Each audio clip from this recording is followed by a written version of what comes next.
සමහර අය කියන පාස්ටර් මගේ පුනේ කටේ නායක මුකේ කොයි තිබිච්චව කොහොම බැංකුවේ පාස්ටර්. சிலர் என்ன சொல்லுகிறார்கள் தெரியுமா? என்னுடைய காலிலே கழுத்துல இருந்தது எல்லாமே போதவரே இப்பொழுது வங்கியிலே இருக்கிறது என்று சொல்லுகிறார். ජන කොටම කියනවා පාස්ටර්ට රුපියල් 10ක් දෙන්න මේ ඔපරේට් දෙන්න යන්න ඒකත් පාස්ටර් මේ මාමණ්ඩේ ආවනේ යාට දෙන්න ඕනේ මාමණ්ඩ දෙන්න ඕනේ දෙයන්න ඉස්සර போவதற்கு முன்பதாகவே என்னை கண்டவுடனே என்ன சொல்கிறார்கள்? ஐயோ போதவரே உங்களுக்கு கொடுப்பதற்காக 1000 ரூபாய் வைத்திருந்தேன், ஆனால் என்னுடைய மாமனார் வந்து விட்டார், அவருக்காக செலவழித்து விட்டேன் என்று சொல்கிறார்கள். ஆண்டவரை முதன்மைப்படுத்துவதை பார்க்கணும் மாமனாரை முதன்மைப்படுத்துகிறார்கள். மாமாவுக்காரை கொடுத்ததுக்கான காரணம் பொண்ணு அவர் கொடுத்தபடினார். தேவன் ஜீவனை கொடுத்திருக்கிறார், அவருக்கு நாங்கள்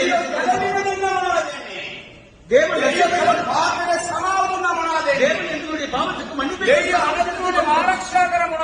பாவத்திலிருந்து ஆண்டவர்களை காப்பாற்றினார். தேவன் பிள்ளைகளை சுகமாக்கினார், அவருக்கு பயங்கரமான காரியங்களிலிருந்து தேவனை காப்பாற்றினார், அவருக்கு நாங்கள் எண்ணத்தை கொடுக்கிறோம். அவர் புற்று நோயிலிருந்து கட்டளைகளை காப்பாற்றினார். எவ்வளவோ காரியங்களில் இருந்து ஆண்டவர்களை காப்பாற்றினார்.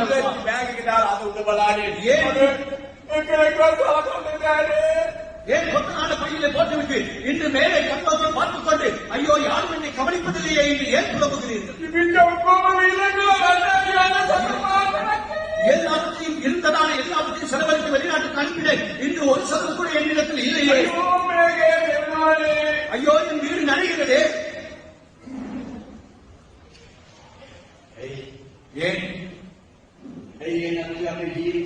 ஏன் அந்த நிலைமையில் ஆராதனை கர்ண ஆசீர்வாத கர்ண தேவிகனே நாங்கள் அழைக்கின்ற ஆண்டவர் எங்களை ஆசீர்வதிக்கிற ஆண்டவர். அபியா நமஸ்கார கர்ண ஜீவமான தேவிகனே நாங்கள் நமஸ்கரிக்கிற தேவன் ஜீவனுள்ள தேவன். உன்வாசே கவதாக பொறு කියන්නේ அவர் ஒருவரும் பொய் சொல்லுகிறவர் அல்ல. கவதாக பொறு කියන්නේ அவர் ஒருவரும் பொய் சொல்லுகிறவர் அல்ல. தேவண்ட கணக்கதா 23 දානමය 20යි. என்னாகமம் 23ஆம் அதிகாரம் 19ஆம் 20ஆம் வசனத்தை வாசித்து பாருங்கள். ගණන්කතා 23 என்னாகமம் 23 දානමය 20යි 19 20. බොරු කියන්න දෙවියන් වහන්සේ මනුෂ්‍යයෙක්වත් ඇලෙන්න මනුෂ්‍ය පුත්‍රයෙක්වත් නොවසේක. උන්වහන්සේ කී දේ නොකරන සේක. උන්වහන්සේ කතා කළ දේ ඉෂ්ට නොකරන සේක. බලව ආශිර්වාද කරන්ට අනන ලැබෙවි. උන්වහන්සේ ආශිර්වාද කළ සේක. මට එය වෙනස් කරන්න නොහැකිය. என்னாகமம் 23ஆம் அதிகாரம் 19ஆம் 20ஆம் வசனங்கள். பொய் சொல்ல தேவன் ஒரு மனிதன் அல்ல, மனம் மாற அவர் ஒரு மனுபுத்திரனும் அல்ல. அவர் சொல்லியும் செய்யாதிருப்பாரா? அவர் வசனித்து நிறைவேற்றாதிருப்பாரா? இதோ ஆசீர்வதிக்க கட்டளை பெற்றேன், அவர் ஆசீர்வதிக்கிறார், அதை நான் திருப்பக்கூடாது. දිව්‍යන් වාගේ ආශිර්වාද හරවන්න යන්න එපා. தேவனுடைய ஆசீர்வாதங்களை திருப்ப முற்பட வேண்டாம். ஹalleluya. ආශිර්වාදය අපි හරවන්නේ මේක දෙකමයි. இந்த ஒரு காரியத்திலே தான் தேவனுடைய ஆசீர்வாதத்தை நாங்கள் திருப்பி விடுகிறோம். ඕකෙන්ද අපි හරවන්නේ. எதிலே நாங்கள் திருப்பி விடுகிறோம்? මලාකි පොතේ 3:10 மல்கியாவின் புத்தகம் 3ஆம் அதிகாரம். දෙවියන්ගේ ආශිර්වාද நாங்கள் தேவன் கொடுக்கிற ஆசீர்வாதங்களை மற்ற பக்கமாய் திருப்பி விடுகிறோம். හරවන්න. 3:10 மல்கியாவின் புத்தகம் 3ஆம் அதிகாரம் 10ஆம் வசனம்.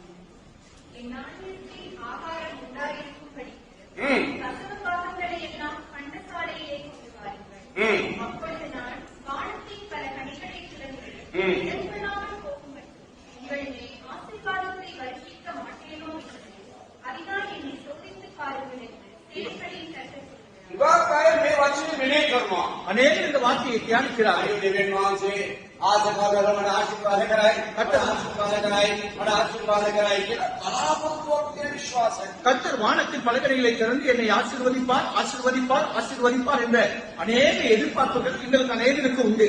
වපුරන්න නැත්නම් කපන්න පුළුවන්ද? நாங்கள் விதைக்காமல் அறுக்க முடியுமா? වපුරන්න නැත්නම් කපන්න පුළුවන්ද? நாங்கள் விதைக்காமல் அறுக்க முடியுமா?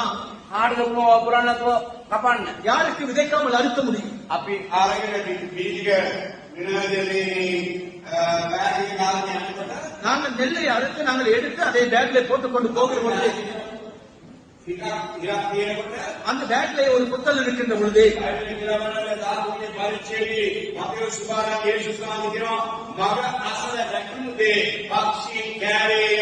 வேதத்தில் வேதத்தை வாசித்து பாருங்கள். மத்திய சுவிசேஷம் 13ஆம் அதிகாரத்திலே தேவனாகிய இயேசு சொல்லுகிறார், எல்லா விதைகளும் வழி அருகே விழுந்து போயின. ඒවා පක්ෂීන් කෑවේය. அவைகளை பட்சிகள் வந்து பொறுக்கி எடுத்தன. පක්ෂීන් කියන්නේ කවුද? இந்த பறவைகள் என்று சொல்லுவைகள் எவை? පක්ෂීන් කියන්නේ නපුරු ආත්මය. இந்த பறவைகள் என்று சொல்லுகிறது கெட்ட ஆவிகள். පක්ෂීන් කියන්නේ කවුද? යක්ෂයා. கெட்ட ஆவி என்று சொல்லுவது யார்? அது பிசாசு. ඒ යක්ෂයා මොනවද කරන්නේ? அந்த பிசாசு என்ன செய்கிறார்? ගන්න පඩිය ගන්න ඉස්සර වැඩක් ඇති කරනවා. நீங்கள் சம்பளத்தை வாங்குவதற்கு முன்பதாக உங்களுக்கு ஒரு நோயை ஏற்படுத்தி விடுகிறார். ණයකාරයෙක් නැති.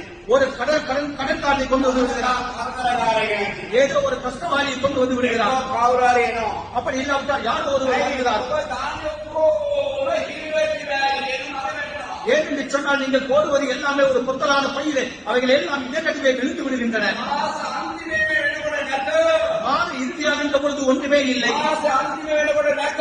மாத இறுதியாக இருந்த பொழுது ஒன்றுமில்லை. ඊට අර කඩේ ණයට එන්නවා. நாங்கள் போய் கடையிலே கடனுக்கு ඊට கேட்கிறோம். පස්සේ උට ශාප කරනවා. அதற்கு பின்னால் அவரை நாங்கள் சபிக்கிறோம். මම වැරදි කරනවා අන්ත ශාප කරනවා. தான் தவறு செய்துவிட்டு மற்றவர்களை சபிக்கிறோம். දැන් මේ වගේ ජීවිතේ ගත කරනකොට දෙවියන් වහන්සේ කොහොමද අපට උදව් කරන්නේ? இப்படிப்பட்ட வாழ்க்கை வாழ்கிற பொழுது தேவனாகிய கர்த்தர் எப்படி எங்களுக்கு உதவி செய்ய முடியும்? ඒක හිරිවෙච්ච බෑග් එකේ දානකොට அப்படி பொத்தலான பையிலே போடுகிற பொழுது රැකියාවේ ප්‍රශ්න එනවා. தொழிலே எங்களுக்கு பிரச்சனை வரும். ඒක හිරිවෙච්ච බෑග් එකේ දානකොට அப்படி பொத்தலான பையிலே போடுகிற பொழுது ඒකට මොකක් හරි මලගයක් එනවා. ஏதாவது ஒரு மரண வீடு வரும். මේ වගේ වෙනකොට මොකක් හරි පාඩුවක් වෙනවා. அப்படி ஏதாவது செய்கிற பொழுது ஏதாவது ஒரு நஷ்டம் ஏற்படும். ඔය පාඩුවක් වෙනවා. ஏதோ ஒரு பாழான சந்தை ஏற்படும். ඔය විශාල කරදරයක් ඇති වෙනවා. இல்லாவிட்டால் மிகப்பெரிய ஒரு கஷ்டம் ஏற்பட்டுவிடும். ආකාශයට යනවා. ஏன் வழி அருகே போட்டோ ඒවා අවුලගෙන කාලෙක කොයිකදද කොයි පුද්ගලයාගේ කියලා ඒවා සොයාලේ පක්ෂිකට ஆகவே அது யாருக்காவது நாங்கள் வழி அருகே போட்டுக்கொண்டு போகிறோம். அது அவைகள் யாருடைய என்று சொல்லி தேடிக்கொண்டு அந்த பிசாசு அந்த பறவைகள்